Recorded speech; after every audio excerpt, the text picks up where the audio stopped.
জয় গুরু। আজ আমরা কেনোপনিষদের অত্যন্ত দুর্লভ, পরম শুদ্ধ, পরম পবিত্র, পরম নির্মল জ্ঞানকে শ্রবণ করব। এই কেনোপনিষদ আমাদের এই অনন্ত দুর্লভ মনুষ্য জন্মের বাস্তবিক সফলতা বা বাস্তবিক সার্থকতা কিসে, সেই পরম উদ্দেশ্য আমাদের সামনে প্রকাশ করে দেবেন। এই কেনোপনিষদে আমাদের এই মনুষ্য জন্মের সকল প্রকারের ত্রিতাপ জ্বালা, সকল প্রকারের দুঃখ কষ্ট থেকে মুক্তির রহস্য বলে দেবেন। এই কেনোপনিষদে পরম সুখ, পরম শান্তি ও পরম আনন্দ লাভ করার ভেদ বা গুপ্ত জ্ঞান রয়েছে।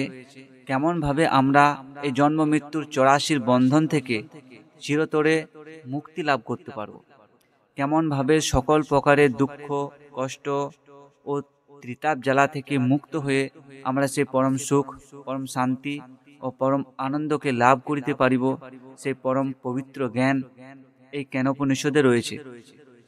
তাই আপনারা সকলেই সম্পূর্ণ শ্রদ্ধা, ভক্তি ও নিষ্ঠা সহকারে, সম্পূর্ণ একাগ্রতার সাথে এই দুর্লভ কেনোপনিষদের সেই পরম শুদ্ধ, পরম পবিত্র, পরম নির্মল জ্ঞানকে শ্রবণ করুন।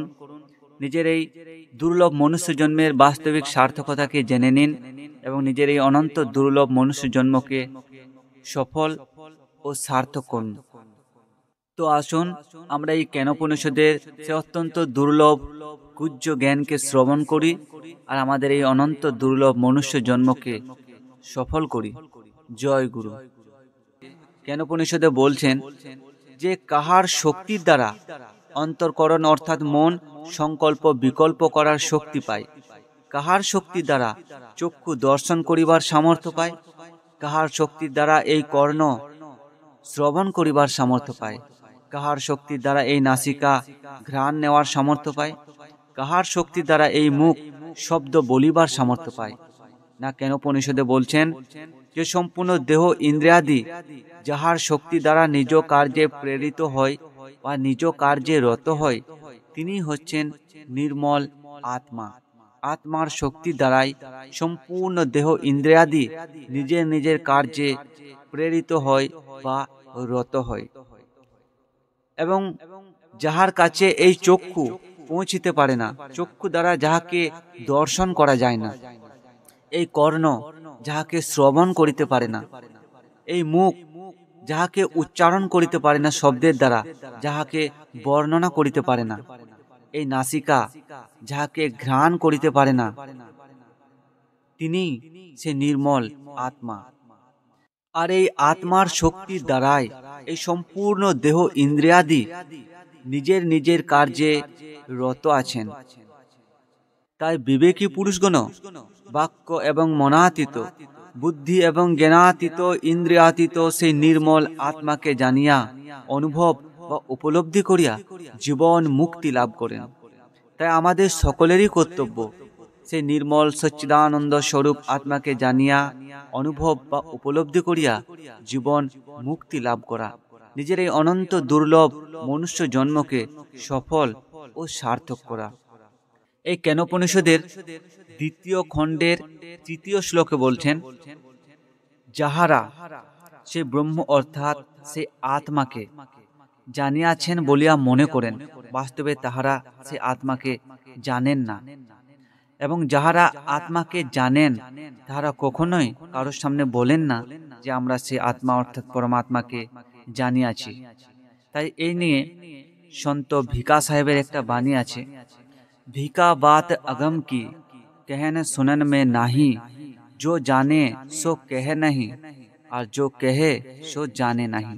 অর্থাৎ সন্ত ভিকা সাহেব বলছেন যে সে অগম অর্থাৎ সেই সত্য পুরুষের কথা যাহারা সমাজের সামনে বলিয়া বেড়ান, তারা বাস্তবে সেই সত্য পুরুষ পরমাত্মার সম্বন্ধে কিছুই জানেন না। আর যারা সেই সত্য পুরুষ সেই পরমাত্মাকে জানিয়াছেন, সে অগম পুরুষের কথা জানিয়াছেন, তাহারা কখনোই সমাজে কোনো মানুষের সামনে বলে বেড়ান না যে আমরা সেই পরমাত্মাকে বা আত্মাকে জানিয়াছি, অনুভব করিয়াছি বা উপলব্ধি করিয়াছি। সেই কথাই এই শ্লোকের দ্বারা বলছেন। এবং এর পরের বাণীতে অর্থাৎ এর পরের শ্লোকে বলছেন, প্রত্যেক বুদ্ধিবৃত্তির প্রকাশক সেই আত্মাকে প্রত্যেক বুদ্ধিবৃত্তি হইতে পৃথকভাবে জানাই যথার্থ জ্ঞান। যেহেতু এই জ্ঞান হইতেই মুক্তি হয়, অর্থাৎ সে আত্মার জ্ঞান হইতেই মুক্তি লাভ হয়, তাই মুমুক্ষু পুরুষেরা, সে জ্ঞানী ব্যক্তিরা আত্ম স্বরূপের দ্বারাই, নিজ আত্ম স্বরূপের দ্বারাই সেই পবিত্র আত্মজ্ঞানকে লাভ করিয়া থাকেন এবং সে আত্মজ্ঞানের দ্বারা সদা সর্বদার জন্য তাহারা মোক্ষ লাভ করেন। সকল প্রকার মোহ মায়ার অজ্ঞানতাকে ছাড়িয়া আত্মজ্ঞানের দ্বারা তাহারা নির্বাণ লাভ করেন। এবং এর পরের শ্লোকে বলছেন, এই মানব জন্মে যদি কেউ সত্য জানেন, সত্য জ্ঞানকে লাভ করেন, অর্থাৎ এই সম্পূর্ণ জগৎ ব্রহ্মাণ্ডের একটাই সত্য, সেটা হচ্ছে আত্মা। আত্মার শক্তি দ্বারাই এই সম্পূর্ণ জগৎ ব্রহ্মাণ্ডের প্রত্যেকটা জীব চৈতন্যময় হয়ে আছে, জীবিত হয়ে আছে।